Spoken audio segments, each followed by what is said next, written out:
second. Okay, so we were doing the chapter principle of inheritance. हमने genetics का जो है फर्स्ट चैप्टर स्टार्ट किया है, that is principle of inheritance. ठीक है, इसमें जो है हमने स्टडी जनरली टर्मिनोलॉजी जो है वो स्टार्ट करी थी कि किस किस ने कौन कौन सी टर्म्स जो है वो दी हैं। जैसे फादर ऑफ जेनेटिक्स ये सभी को पता है कि ग्रेगोर जॉन मेंडल को जो है वो कहा जाता है। ये चीज आप 10th क्लास से जो है वो पढ़ते आ रहे हो। इसके बाद जो है फादर ऑफ एक्सपेरिमेंटल जेनेटिक्स, ये क्वेश्चन बहुत बार जो है वो पूछा जाता है, क्योंकि फादर ऑफ जेनेटिक्स तो जो है वो अब सबको पता है। मतलब सबको पता से मतलब क्या है कि 10th क्लास में ये क्वेश्चन पूछ लिया जाता है, तो 12th क्लास के बच्चों से जो है कम पूछते हैं कि who is the father of the genetics. अब पूछा जाता है father of the experimental genetics, तो that is the P.H. Morgan जो है एक्सपेरिमेंटल जेनेटिक्स के जो है वो फादर कहलाए जाते हैं। ठीक है, उसके बाद जो है सटन और गॉबरी ने जो एक थ्योरी दी थी, that is chromosomal theory of inheritance.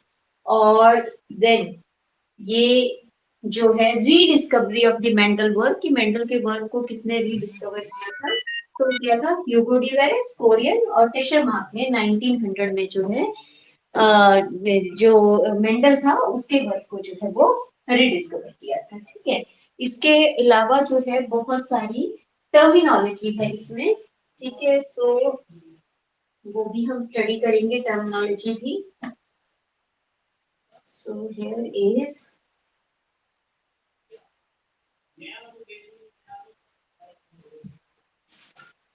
So next, जो पहले इसमें कुछ टर्मिनोलॉजी जो है वो हम ले लेते हैं कि जो जस्ट टर्म्स जो है इसमें आती हैं। ठीक है, जैसे कैरेक्टर्स और ट्रेड वर्ड्स जो है आप इस चैप्टर में अगेन एंड अगेन जो है वो सुनेंगे कि कैरेक्टर्स क्या होते हैं और ट्रेड्स किसको जो है वो कहा जाता है। ठीक है, तो कैरेक्टर क्या हो गया, कैरेक्टर हो गया कि जैसे मान लीजिए हाइट है, तो हाइट इज अ कैरेक्टर। ठीक है, और ट्रेड क्या हो गया, जो टॉलनेस और ड्वार्फनेस है, दैट इज अ ट्रेड। ठीक है, वो क्या हो जाएगा, किसको नहीं आ रही भाई, कोमल को नहीं आ रही, कट रही है तो बेटा मेरी तरफ तो अभी नेटवर्क दिखा नहीं रहा है कि ऐसा अनस्टेबल नेटवर्क है। मेरे साइड ऐसा कोई इशू नहीं आ रखा है। ठीक है, अदरवाइज मैं जो है मोबाइल शो कर देता है कि अगर अनस्टेबल नेटवर्क होता है। इस टाइम अभी तक ठीक ठाक नेटवर्क है, बट स्टिल मैं थोड़ा जोर से बोलने की कोशिश करती हूँ, अगर आप लोगों को सुनाई नहीं देता है तो। ठीक है, तो हम जो कह रहे हैं कि जेनेटिक्स में हम बहुत सी टर्म्स जो हैं वो पढ़ेंगे। ठीक है, जैसे कि हम एक कैरेक्टर वर्ड पढ़ते हैं कि Mendel took 7 pair of contrasting character. ठीक है, तो करेक्टर क्या हो गया कि जैसे हम बोल रहे हैं कि किसी की अगर हाइट ले रहे हैं हम, तो हाइट एक कैरेक्टर है। ठीक है, और ट्रेड क्या हो गया, टॉलनेस और ड्वार्फनेस जो है वो क्या हो गया, ट्रेड हो गया। ठीक है, जैसे मान लीजिए क्या हम बोल रहे हैं कि कैरेक्टर क्या है, कैरेक्टर जो है मान लीजिए हाइट है। ठीक है, कॉम्प्लेक्शन है। ठीक है, कॉम्प्लेक्शन ऑफ स्किन हो गया मान लीजिए। ठीक है, या कॉम्प्लेक्शन या फिर हेयर कलर हो गया। ठीक है, या फिर आई कलर हो गया। तो ये कैरेक्टर्स, ये कुछ कैरेक्टर्स हैं। अब मान लीजिए ट्रेड क्या हो गया, तो ट्रेड्स हो जाता है जैसे टॉलनेस। ठीक है, और टॉलनेस की अल्टरनेटिव ट्रेड क्या हो जाएगी, ड्वार्फनेस। ठीक है, इसी तरीके से व्हाइट हेयर और ग्रे हेयर एक कैरेक्टर हो जाएगा। जैसे मान लीजिए हमारे इंडिया की अगर बात करें, तो व्हाइट ब्लैक हेयर और ब्राउन हेयर जो है वो जो कंट्रास्टिंग कैरेक्टर हो जाएंगे। आईज का कलर ब्लैक एंड ब्राउन जो है वो एक कंट्रास्टिंग कैरेक्टर हो जाएगा, मतलब ट्रेड जिसको बोलते हैं वो हो जाएगा। तो कुछ जो है टर्मिनोलॉजीज में ये हम वर्ड बार बार पढ़ेंगे। ठीक है, फैक्टर वर्ड आता है एक, मेंडल्स फैक्टर। अभी हम बात करेंगे, जब मैं स्टार्ट करूंगी तो मैं बार बार आपको वर्ड बोलेंगे कि मेंडल्स फैक्टर। सो मेंडल फैक्टर्स क्या है कि at the time whenever when Mendel was doing his experiment, there was no discovery of the chromosome, genes। ठीक है, इन सब चीजों की डिस्कवरी नहीं हुई थी। ठीक है, तो उस टाइम जो है उसने क्या वर्ड यूज किया, मेंडल ने वर्ड यूज किया फैक्टर।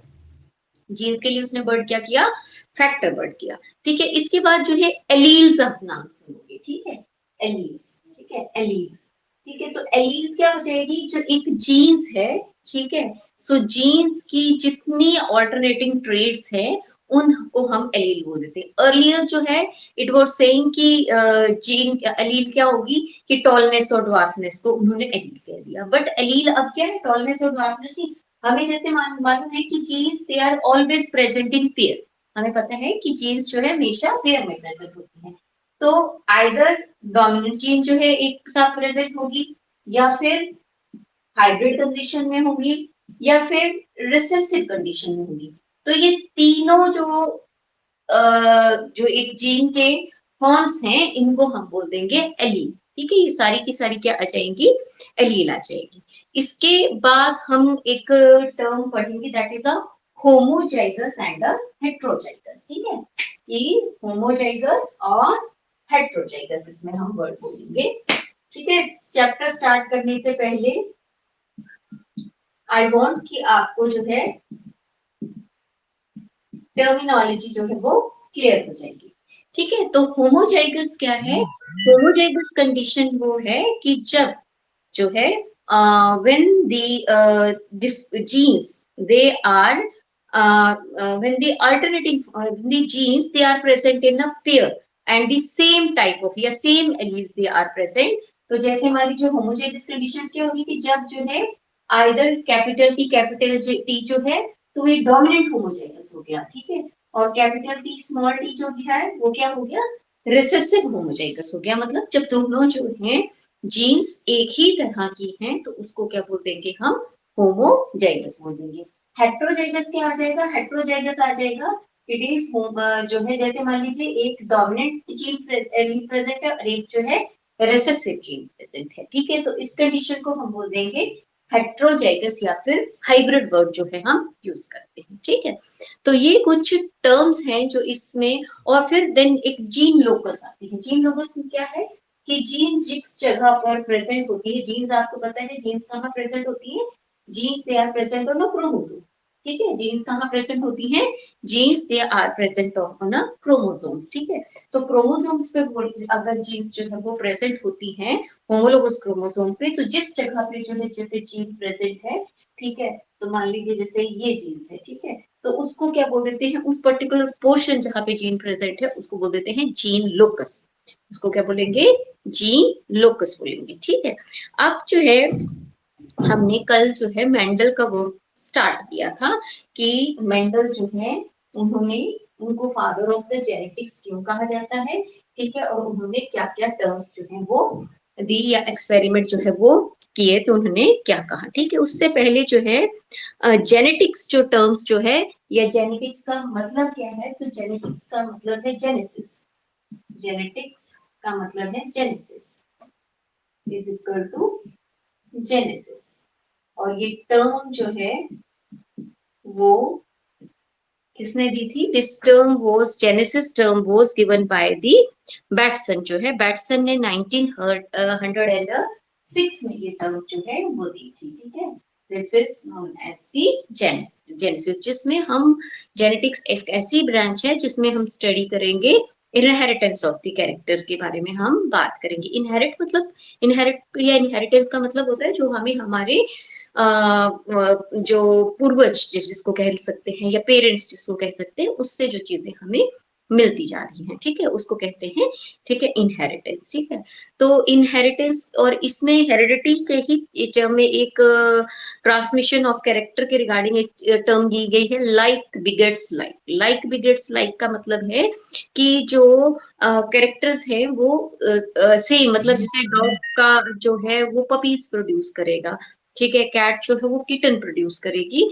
तो जो है हमेशा एक तरह के ही जो ऑफस्प्रिंग जो है कोई भी ऑर्गेनिज्म जो है रिप्रोड्यूस करता है। ठीक है, लाइक बिगेट्स लाइक जो है वो टर्म्स कही गई थी। अब आ जाता है हमारे पास जॉर्ज मेंडल। तो जॉर्ज मेंडल जो है सॉरी ग्रिगोर जॉन मेंडल या जीजे मेंडल भी बहुत लोग इसको शॉर्ट फॉर्म में बोल देते हैं। तो उनकी लाइफ टाइम का पीरियड रहा है 1822 टू जो है 1822 टू 1884 तक, मतलब 1822 में वो एक जो है पुअर फैमिली थी, फार्मर फैमिली जो है, ठीक है, सिलसिशियन जो एक विलेज था उसमें जो है वो ऑस्ट्रेलिया में जो है अभी वहां पर उनका वो बॉर्न हुए, ठीक है। मेंडल जो है ने एक जो उनकी मतलब फिजियोलॉजी साइकोलॉजी जिसको बोलते हैं, ठीक है, उसकी स्टडी जो है, फिलोसफी की स्टडी, सब स्टोरी सॉरी बहुत से ईयर तक की। उसके बाद जो है वो कहाँ पर चले गए, जब उनका यंगर एज जो है उनकी आई, ठीक है, एक 21 एज के आसपास जो है उन्होंने जो है वो कहाँ पर एक यूनिवर्सिटी, वीनिया यूनिवर्सिटी जो है उसमें स्टडी करने चले गए, वो बॉटनी और फिजिक्स, ठीक है। उसके बाद जो है वो एक एज अ प्रीस्ट जिसको बोलते हैं, ठीक है, प्रीस्ट के फॉर्म में उन्होंने सेंट थॉमस चर्च में ब्रून में जो है एज अ प्रीस्ट की स्टडी की, ठीक है। वहां पर फिर वो एज अ प्रीस्ट जो है वो 25 ईयर तक जो है वो एज अ प्रीस्ट वहां आ गए थे, और एक मोनेस्ट्री थी उसमें जो है वो रहते भी थे। और उन्होंने जो है 1856 के आसपास जो है जब वो वापस आए तो वहां पर उन्होंने क्या किया, उन्होंने एक्सपेरिमेंट मतलब हाइब्रिडाइजेशन एक्सपेरिमेंट जो है बहुत से हाइब्रिडाइजेशन एक्सपेरिमेंट जो है वो किए। हाइब्रिडाइजेशन एक्सपेरिमेंट क्या होता है कि जैसे मटर का पौधा देखा है जो उन्होंने गार्डन पी प्लांट जो था लिया था, तो एक सेल्फ ब्रीडिंग प्लांट होता है, ये जब बंद रहता है तब ही इसके अंदर फर्टिलाइजेशन हो जाती है। लेकिन इन्होंने क्या किया कि बाइसेक्सुअल प्लांट्स है तो उसके जो क्या करते थे कि उसके जो है मान लीजिए एंथर जो है या मतलब मेल रिप्रोडक्टिव पार्ट जो है उसका, जैसे जो है आ गया, मान लीजिए ये रहा हमारे पास एंथर या फिलामेंट, ठीक है, तो ये क्या हो गया स्टेम। तो स्टेमन्स को जो है वो मेच्योर होने से पहले रिमूव कर लेते थे, तो वो प्लांट जो है फीमेल की तरह बिहेव करना शुरू कर देता था, और फिर अपनी डिजायर्ड जो मर्जी के पोलन ग्रेन होते थे वो उस फीमेल प्लांट पे जब वो मेच्योर हो जाता था तो उसके स्टिग्मा पर आकर जो है वो क्या करते थे, डस्ट कर देते थे, ठीक है। तो इस चीज को जो है आर्टिफिशियल हाइब्रिडाइजेशन एक्सपेरिमेंट बोलते हैं। तो उन्होंने बहुत सारे हाइब्रिडाइजेशन एक्सपेरिमेंट जो है वो किए, ठीक है। 14 ईयर्स तक तो उन्होंने जो है वो टीचिंग जो है एज अ फिजिक्स के टीचर की तरह और नेचुरल साइंसेस के टीचर की तरह टीचिंग भी करी।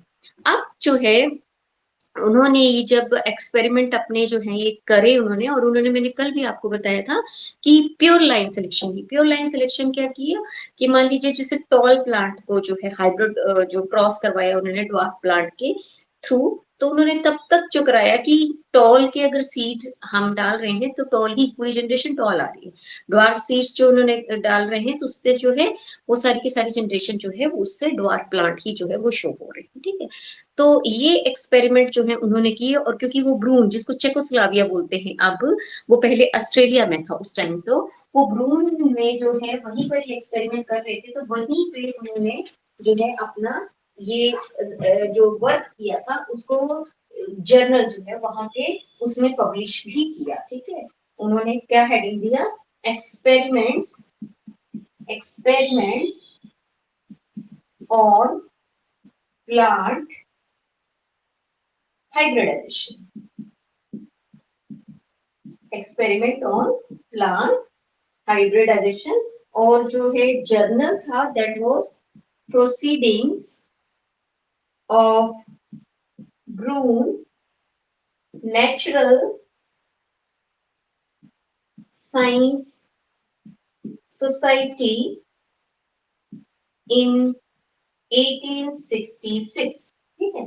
तो क्या किया, जो भी उन्होंने अपना काम जो कर रहे थे, ठीक है, उसका वो एक स्टैटिस्टिकल डाटा और मैथमेटिकल कैलकुलेशंस भी करके रखते थे, ठीक है। तो वो जो उनका वर्क था उन्होंने उसको किस हेडिंग के अंदर उन्होंने हेडिंग दी उस चीज को, एक्सपेरिमेंट ऑन प्लांट हाइब्रिडाइजेशन, ठीक है। आप जो भी मतलब जो रिसर्च करते हैं, ठीक है, जो रिसर्च के फील्ड में होते हैं, ठीक है, वो क्या करते हैं, जो भी अपना वर्क करते हैं उसको एक जैसे पेपर फॉर्म पेपर बनाते हैं, जैसे एक बुक बुक तो पूरी बुक होती है, तो उसमें एक आर्टिकल टाइप जो है, ठीक है, एक पेपर बनाते हैं और वो उस चीज में उसमें पब्लिश होता है, ठीक है। तो अगर जो लोकल जर्नल होते हैं वो उसी एरिया तक जो मतलब छोटे एरिया तक वो रह जाता है, उसकी जो भी पढ़ने वाले होंगे वो उसी लोकल एरिया के होंगे, जबकि इंटरनेशनल जर्नल मतलब कोई भी कहीं पे भी पढ़ सकता है, ठीक है।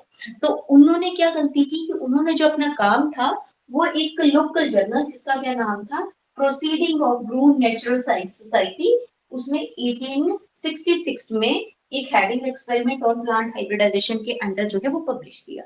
ठीक है, तो बहुत से लोगों को जो है उनके काम के बारे में पता नहीं चला, तो उनका वर्क जो है वो बहुत ईयर्स तक जो है वो अननोटिस्ड ही रह गया, और 1884 में उनकी जो है डेथ हो गई। ठीक है, ही डाइड। ठीक है, उनकी जो है डेथ हो गई, मतलब उनकी लाइफ टाइम के ड्यूरिंग जो है उनके वर्क को रिकॉग्निशन नहीं मिल पाई। फिर जो हमने बोला था 3 साइंटिस्ट के नाम जो लिए थे हमने, कोरियन, ठीक है, और कौन सा नाम लिया था हमने, जो है दैट इज कार्ल कोरियन, और जो है दैट इज टेशरमार्क, और Hugo de Vries, that is Hugo de Vries Vries, और then Carl Correns, Carl Correns और टेशरमार्क जो है। ठीक है, ये अलग अलग कंट्री के तीनों ही साइंटिस्ट थे। टेशर, दिस इज दी टेशर मार्क, ठीक है, ऑस्ट्रेलिया के थे टेशर मार्क। ठीक है, ह्यूगो डिवेरिस जो थे वो पोलैंड के थे, और कार्ल कोलियन जो थे ये जर्मनी के थे। इन तीनों ही साइंटिस्ट ने जो है वो क्या किया, मेंडल के वर्क को 1900 में जो है फिर से क्या किया, स्टडी किया। ठीक है, क्योंकि उनकी डेथ के बाद भी, क्योंकि उन्होंने स्टैटिकल डाटा बना के रखा था, उनका पेपर भी पब्लिश हुआ था। ठीक है, तो वो चीज को उन्होंने फिर से स्टडी किया, और उन्होंने जो स्टडी किया तो फिर उनके वर्क को जो है कंपाइल किया गया, और जो है उन्होंने उनके वर्क को कंपाइल करके जो है फिर बताया कि मेंडल ने क्या कहा था। तो कहा गया कि मेंडल ने 2 लॉ दिए थे, तो वो लॉ एक्चुअल में उनकी डेथ के बाद जो है वो उनके वर्क को मतलब रीस्टडी करके जो है वो निकाले गए, that is law of segregation. ठीक है, और दूसरा जो दिया law of independent assortment, independent assortment. ठीक है, लॉ ऑफ इंडिपेंडेंट असॉर्टमेंट ये पूछा जाता है कि आगे हम पढ़ेंगे कि कौन से क्रॉस को एक्सप्लेन करता है, तो ये डाइहाइब्रिड क्रॉस को एक्सप्लेन करता है। लॉ ऑफ सेग्रीगेशन जो है वो मोनोहाइब्रिड क्रॉस को जो है वो एक्सप्लेन करता है। अब आप बोलोगे ये मोनोहाइब्रिड क्रॉस क्या होता है और डाइहाइब्रिड क्रॉस क्या होता है। तो मान लीजिए जैसे हाइट एक कैरेक्टर है, तो मान लीजिए हम एक ही कैरेक्टर, उसी कैरेक्टर को लेके प्लांट्स की हाइब्रिडाइजेशन एक्सपेरिमेंट करते हैं कि हाइट 2 तरह की होती है पी प्लांट में, एक टॉल प्लांट और एक ड्वार्फ प्लांट, तो वो हो गया मोनोहाइब्रिड क्रॉस। जबकि अगर हम और 7 पेयर ऑफ कैरेक्टर जो है मेंडल ने लिए थे, तो उसमें से कोई कैरेक्टर हम और उठा ले देते हैं, जैसे मतलब जो हमने मोस्ट कॉमन क्रॉस जो आपने 10th क्लास में भी किया है, that is round and yellow seed. ठीक है, कि जो है सीड का राउंड, ठीक है, और येलो सीड एक ये क्रॉस करवाया था ना, और रिंकल्ड और ग्रीन सीड जो है वो के बीच में, मतलब 2 कैरेक्टर को लेकर आप जो कोई से भी, ये तो एक एग्जांपल बताया, कोई से भी कैरेक्टर जो है फ्लावर की पोजीशन, ठीक है, हाइट, कोई से भी 2 कैरेक्टर को लेकर अगर आप क्रॉस करवाते हैं तो उसको बोलते हैं डाइहाइब्रिड क्रॉस। और उसको कौन एक्सप्लेन करता है, law of independent assortment. Law of independent assortment मतलब कि जो राउंड कलर वाली जीन्स जो है वो इंडिपेंडेंटली जो इनहेरिट होगी, और जो येलो वाली हो वो अलग से इनहेरिट होगी, मतलब एक दूसरे में वो जो है इंटरफेयर नहीं करेगी। ठीक है, तो उसको बोलते हैं लॉ ऑफ इंडिपेंडेंट असॉर्टमेंट। वो आगे हमने फिर से पढ़ना है। ठीक है, तो उसको हम नहीं छेड़ रहे। ठीक है, उसके बाद जो है, तो ये आप पर अब ये बोल रहे हैं कि ठीक है, ये चीज जब मेंडल की जीते जी तो उसके वर्क को नोटिफिकेशन, मतलब जो है वो नाम नहीं मिल पाया, और ना ही जो है उसका वर्क जो है रिकॉग्नाइज हुआ, उसकी डेथ के बाद जो है रिकॉग्नाइज हुआ। बट फिर भी हम मेंडल को जो है ऑफ जो फादर ऑफ द जेनेटिक्स कहते हैं, तो इसकी सक्सेस का क्या कारण था। ठीक है, ये क्वेश्चन बनता है कि what was the reason for the Mendel success, कि मेंडल ने जो सक्सेसफुल हुआ तो वो क्यों सक्सेसफुल हुआ। ठीक है, उससे बिफोर दैट हमने बोला था कि मेंडल ने इनिशियली जो है वो 34 पेयर ऑफ कैरेक्टर्स जो है वो स्टडी करना शुरू करा था। 34 वेराइटीज जो है वो उन्होंने ली थी, 34 pair of varieties, pair of varieties of peas ली थी। ठीक है, और उसके बाद कितनी रह गई, फिर 22 pair of varieties of piece रह गई, और लास्ट में उसने 7 pair of varieties of P या 7 pair of contrasting character he study करी। ठीक है, तो और अब दूसरी चीज ये बोलते हैं कि चलो ठीक है वो भी हो गया। अब उससे पहले तो चलो मेंडल पे हम यही आ जाते हैं कि हम बोल रहे हैं कि मेंडल का वर्क जो है, कि why Mendel's work remain unnoticed for so many years. एक चीज आपको बता दी मैंने कि Mendel work was published in a local journal ठीक है, तो वो एक लोकल जर्नल में पब्लिश हुआ था। So his work remain unnoticed for many years. ठीक है, एक चीज ये। ठीक है, दूसरी जो व्हेन मेंडल रिपीट, एक नाइजीरिया एक साइंटिस्ट थे। ठीक है, क्योंकि उस टाइम क्या था कि जो डार्विन की थ्योरी थी नेचुरल सिलेक्शन की, वो लोगों के दिमाग में इतनी भरी हुई थी कि मेंडल के वर्क को जो है वो एक्सेप्ट नहीं कर पा रहे थे लोग। ठीक है, उसमें से एक साइंटिस्ट थे, उन्होंने जो है मेंडल ने जब ये बताना चाहा कि इस तरीके से होता है, तो उन्होंने उसको मिसगाइड करने की कोशिश की। नगेरा करके एक नाम है उनका। तो उन्होंने क्या बोला, नगेली, दैट इज NAEGELI, NAEGELI। तो उन्होंने बोला कि क्यों नहीं हॉकवीट, हॉकवीट आप अपने काम को जो है दोबारा जो है वो किसी दूसरे प्लांट पे जो है वो करके देखते हैं। तो मेंडल ने क्या किया, एक दूसरा प्लांट लिया जिसका नाम था क्या, हॉकवीट। ठीक है, हॉकवीट जो है उसका साइंटिफिक नेम है हरेशियम। ठीक है, ये पूछा जाता है क्वेश्चन। ठीक है, कि what is which was the another plant that was selected by the Mendel. तो मेंडल ने हॉकवीट प्लांट जो है वो लिया। ठीक है, लेकिन क्या हुआ कि वो सक्सेसफुल नहीं हो पाया, उसके रिजल्ट सेम नहीं आए। क्यों नहीं समझ सेम नहीं आए, एक तो प्योर लाइन सिलेक्शन नहीं करी। प्योर लाइन सिलेक्शन समझ रहे हो ना, कि बहुत सालों तक उसने क्या किया, एक्सपेरिमेंट, हाइब्रिडाइजेशन एक्सपेरिमेंट करता रहा तब तक कि जब तक जो है उसको अगर ये पता है कि मतलब उसने एक्सपेरिमेंट किया कि मेरे पास टॉल सीड जो है, मतलब टॉल प्लांट्स जो है फॉर्म हो, उसके सीड जब उसने कलेक्ट करे, तो जब उनको लगाया, मतलब ऐसे पौधे जो लंबे थे, और उनके सीड्स को जब उसने कलेक्ट करा, तो हाइब्रिडाइजेशन एक्सपेरिमेंट करके बहुत सालों तक करते रहे, तो देखा कि जब जब तक तब तक कि मतलब टॉल सीड वाले प्लांट जो है वो टॉल प्लांट ना बनाते, और ड्वार्फ प्लांट वाले ड्वार्फ ना बनाते, मतलब इसको बोलते प्योर लाइन सिलेक्शन। जो कैरेक्टर उसको चाहिए था वही बना दिया। हॉकवीट के केस में वैसा नहीं। तो मेंडल अपना ही काम जब उसने दोबारा से किसी दूसरे पौधे पे करा, तो वो सक्सेसफुल नहीं हुआ। तो एक तो मेंडल को कॉन्फिडेंस नहीं था उस चीज का। ठीक है, मैं aggressiveness of his behaviour, in his behaviour, एक कैरेक्टर, मतलब अपना वर्क जो है वो प्रूव नहीं करवा पाया, क्योंकि उनको लगा कि अपना जो काम उन्होंने दोबारा से किया जिस पौधे पे, वो हॉकवीट पे, वो सक्सेसफुल नहीं हुए। दूसरी चीज हमने बोली कि लोकल जर्नल था। तीसरी चीज हमने बोली कि उन्होंने बायो में जो है मैथमेटिक्स और स्टैटिक्स लगाई थी, जो कि उस टाइम में से बहुत आगे की बात थी। ठीक है, और जो उन्होंने जो फैक्टर वर्ड यूज किए, तो मतलब जीन्स वगैरह ऐसा कोई चीज डिस्कवर नहीं हुआ था, क्रोमोसोम के बारे में लोगों को पता नहीं था। तो ये चीज उनको जो है वो एथिकल नहीं लगी, मतलब ये चीज जो है उनको एक्सेप्टेबल नहीं थी। ठीक है, वो इस चीज को एक्सेप्ट नहीं कर पाए। ठीक है, तो इसलिए बहुत सालों तक जो है मेंडल का वर्क जो है वो अननोटिस ही रहा। ठीक है, उसके बाद जो है अब आता है कि मेंडल के जो सक्सेस का क्या कारण था। ठीक है, आपने ये बोल दिया कि मेंडल का वर्क अननोटिस रहा, लेकिन फिर भी हम कह रहे हैं कि मेंडल ने जो प्लांट लिया है, ठीक है, और उस पर एक्सपेरिमेंट कर रहे हैं, उनको रीडिस्कवर जब किया गया, जब उनकी दोबारा से स्टडी हुई, तो उनको फादर ऑफ जेनेटिक्स की उपाधि मिली। और ऐसा कहा जाता है कि मतलब जेनेटिक्स एक्सपेरिमेंट में उन्होंने सबसे पहले एक्सपेरिमेंट करना स्टार्ट किया। ठीक है, तो पहली चीज ये बोल रहे हैं कि जो मेंडल ने जो प्योर ब्रीडिंग वेराइटीज जो थी उस पे एक्सपेरिमेंट किया। ठीक है, प्ली प्लांट जो है उस पे लिया। ठीक है, तो ये जो है एक मतलब मेंडल ने जो है वो क्या लिया कि पी प्लांट लिया, जिसकी कंट्रास्टिंग ट्रेड्स जो थी वो क्लियरली विजिबल थी, कि मतलब टॉलनेस और ड्वार्फ, कुछ पौधे जो है लंबे होते थे, कुछ पौधे मतलब जो अल्टरनेटिंग कैरेक्टर थे ना उसके, वो क्लियर थे, बिल्कुल क्लियर कट थे। ठीक है, तो एक चीज ये।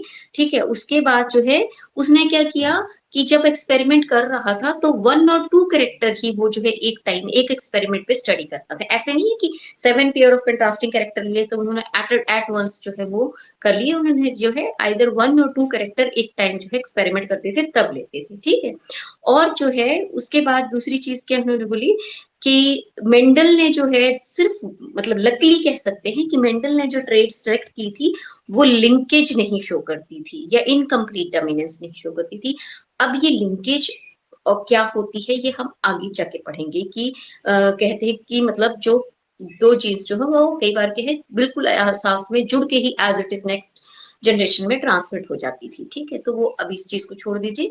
तो हम इतना पढ़ेंगे कि जो मेंडल ने जो कैरेक्टर स्टडी किए थे उस टाइम उन्होंने लिंकेज, वो कैरेक्टर जो है लिंकेज नहीं शो करते थे, इनकम्प्लीट डोमिनेंस नहीं शो करते थे, कि जैसे हम कहते हैं कि मेंडल की बात जब करते हैं तो हम ये कहते हैं कि एक कैरेक्टर जो है वो डोमिनेट होता है, एक कैरेक्टर जो है रिसेसिव होता है, ठीक है, लेकिन को डोमिनेंस की बात नहीं करते, ठीक है। लेकिन आपको मालूम है कि जो ह्यूमन ब्लड ग्रुप है उसमें आपने पढ़ा होगा कि ब्लड ग्रुप जो में क्या है, दो जीन साथ में रहती हैं, जैसे A individually A blood group करती है, B individually B blood group देती है, लेकिन जब ए और बी मिल जाती है तो ए भी ब्लड ग्रुप बन जाता है, ठीक है।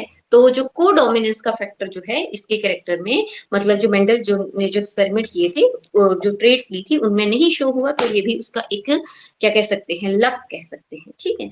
उसके बाद जो है नेक्स्ट ये बोल रहे हैं कि उसने जो अपने प्लांट स्टडी किए उनको कंटेमिनेशन से बचाया, मतलब मैंने जब आपको बोला था ना कि हाइब्रिडाइजेशन एक्सपेरिमेंट किए तो आर्टिफिशियल उन्होंने जो है वो क्या की थी, डस्टिंग की थी, ठीक है, या बैगिंग की थी, जो आपको फर्स्ट सेकंड चैप्टर में भी आपको भेजा था कि आर्टिफिशियल हाइब्रिडाइजेशन क्या होती है, जब हम एक बाइसेक्सुअल फ्लावर को जो है आइदर वो मेल की तरह बिहेव करे या फीमेल की तरह बिहेव करवाते हैं, हम अपनी मर्जी से उसमें से स्टेमन निकाल देते हैं और वो जो है फीमेल की तरह बिहेव करता है, ठीक है। तो ऐसे केस में क्या बोल रहे हैं, उसने मेंडल ने कंटेमिनेशन नहीं होने दी, ठीक है, मेंडल ने क्या नहीं होने दिया, कंटेमिनेशन जो है वो नहीं होने दिया, तो एक ये भी जो है मेंडल की सक्सेस का रीजन रहा है, ठीक है। दूसरा जो है उसने स्टैटिकल डेटा जो है इसमें लगाया कि उसने जो है एक्सपेरिमेंट का जितना करता था उसका रिकॉर्ड रखता था, और स्ट्रेटेजिकल मेथड जो है वो भी मेंडल ने इसको इस अपने एक्सपेरिमेंट में जो है वो ले लिए। तो ये जो थे मेंडल के कुछ एडवांटेज के कारण।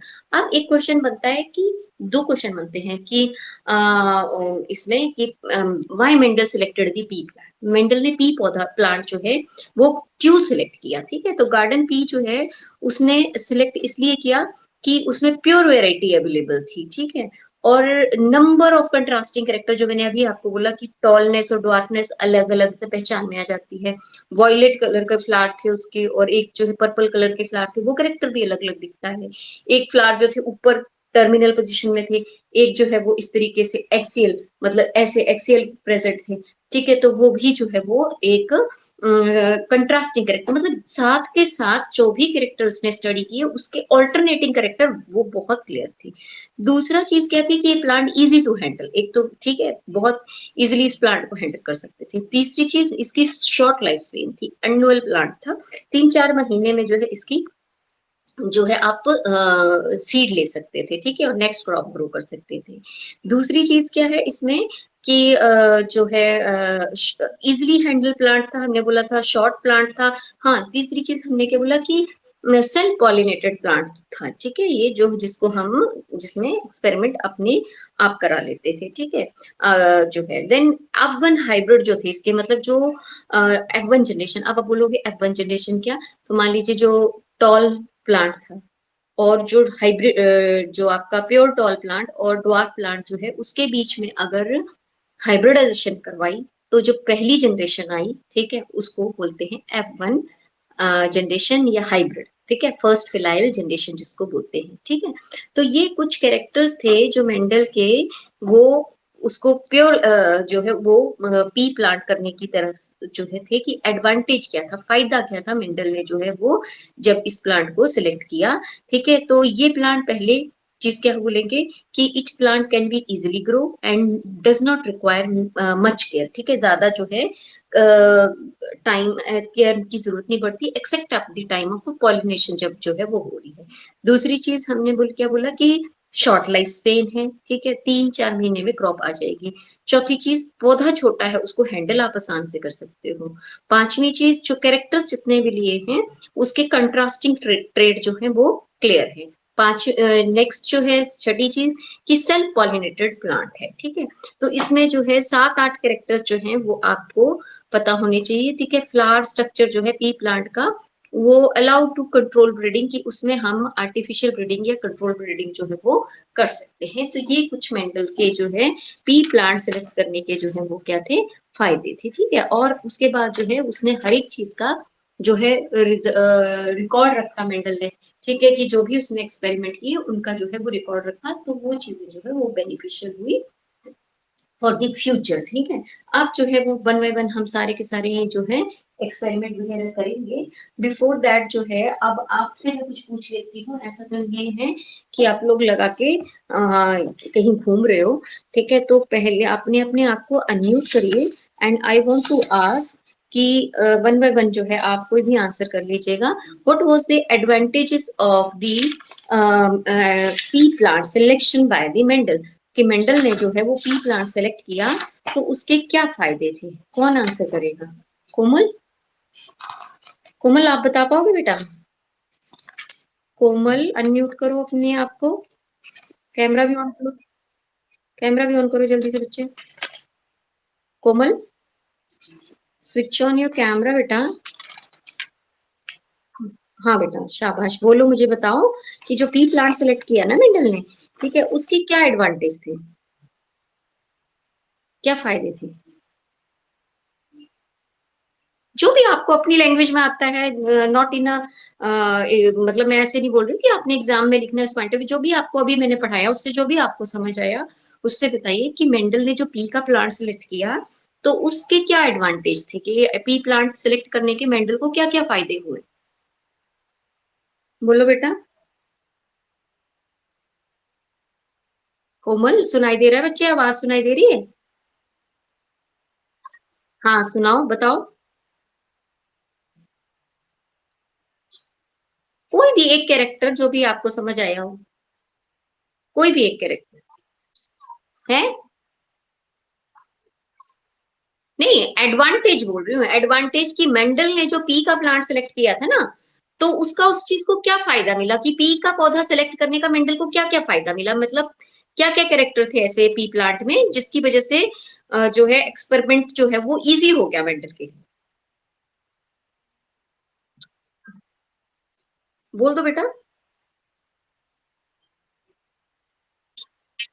है बच्चा?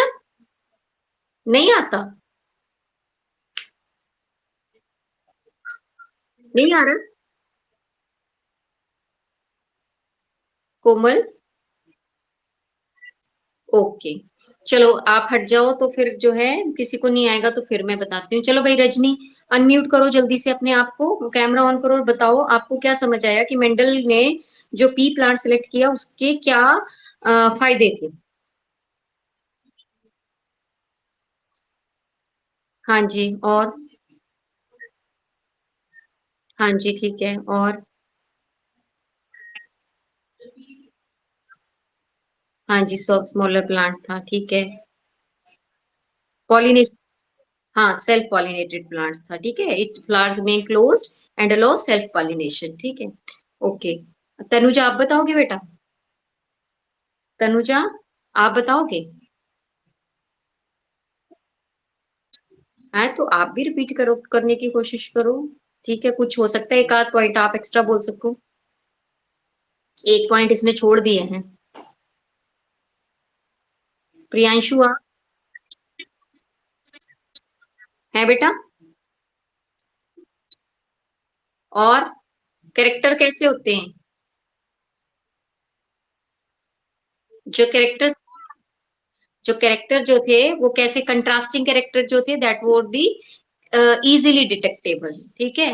सो जो है क्या हम बोल रहे हैं कि प्रियांशु भाग लिया, इसका नाम कहते ही भाग लिया, ठीक है। सो हमने क्या बोला कि प्योर पी प्लांट्स जो था दे वर दैट वाज जो है या pure variety of pea plants were available, ठीक है। Then the number of the character which of the pea plants which was selected that has the detectable contrasting trait, जो उसमें contrasting trait जो थी वो easily study कर सकते थे। क्या बोल रहे हो बेटा? कोमल क्या बोल रही हो? कौन? जो है उसमें दोनों सेक्स ऑर्गन प्रेजेंट हो, मेल और फीमेल है दोनों। सेल्फ पॉलिनेटेड प्लांट तभी होगा ना जब उसमें दोनों सेक्स ऑर्गन होंगे, ठीक है अपने आप, ठीक है। तो दूसरी चीज क्या बोल रहे हैं कि प्लांट जो है वो इजिली कंट्रोल्ड ब्रीडिंग जो है उसमें कर सकते हैं हम, ठीक है। बाइसेक्सुअल प्लांट है लेकिन कंट्रोल्ड ब्रीडिंग मतलब आर्टिफिशियल हाइब्रिडाइजेशन हम आसानी से कर सकते हैं। एनुअल प्लांट है, ठीक है। शॉर्ट लाइफ स्पेन है, शॉर्ट प्लांट है, इजी टू हैंडल है, ठीक है। और जो है फ्लावर्स जो है they remains closed and undergo self pollination, but they allowed the controlled जो है ब्रीडिंग एक्सपेरिमेंट जो है वो अलाउ करता है। तो ये मेंडल के जो सक्सेस के थे कुछ रीजन थे। ठीक है, अब मेंडल ने जो अपना एक्सपेरिमेंट परफॉर्म किया था उसमें 3 स्टेजेस थी। ठीक है, उसमें से मैं सिर्फ बताती हूँ, आपका खत्म हो जाएगा टाइम। कि सिलेक्शन ऑफ प्योर और ट्रू ब्रीडिंग, वो जो मैंने आपको बोला कि बार बार तब तक पौधे को जो है वो सो करता रहा जब तक उसको, मतलब टॉल प्लांट्स के सीड्स को जब उसने सो किया तो फिर से टॉल प्लांट ही नहीं शुरू सो मतलब उसने ग्रो करे।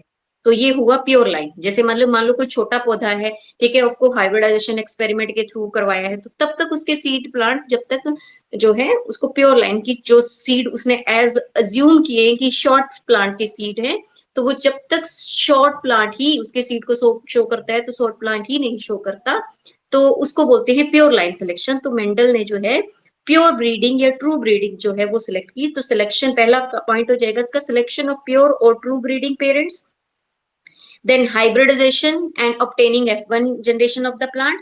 फिर जैसे टॉल प्लांट को ड्वार्फ प्लांट के साथ क्रॉस कराया, और उसमें जो है फिर F1 जनरेशन जो थी हाइब्रिड प्लांट आए, और उसके बाद जो है फिर जो F1 जनरेशन आई ना उसको सेल्फ पॉलिनेटेड कराया।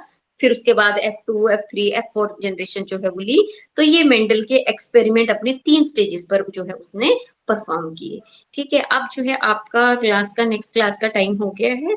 ठीक है, तो मैं कल आप मतलब जो कल इन मीट मंडे, ठीक है, मंडे को हम इस चैप्टर को फिर से कंटिन्यू करेंगे। तब तक जो है आप अपनी नेक्स्ट क्लास अटेंड कर लीजिए। और आपने बोला है कि आप टेस्ट जो है वो प्रिपेयर करोगे the chapter up to the oogenesis, तो उस चीज को अच्छे से आप जो है वो पढ़ लीजिएगा। ठीक है बेटा, सो टेस्ट। हाँ जी तनुजा बोलिए, क्या बोल रहे हो बेटा आप बताइए, आप मंडे को दोगे आप लोग सभी लोग, या किसी और दिन देना है आपने?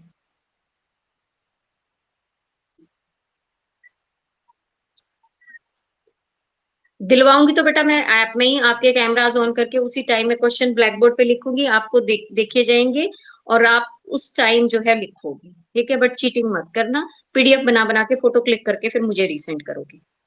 ठीक है। हाँ जी बेटा, जो ह्यूमन रिप्रोडक्शन जो है उसका टेस्ट बोलना है हमने।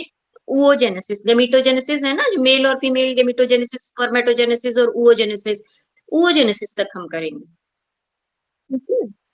हाँ, तो मंडे को दोगे बेटा कि किसी और डे दोगे? मंडे को दे दोगे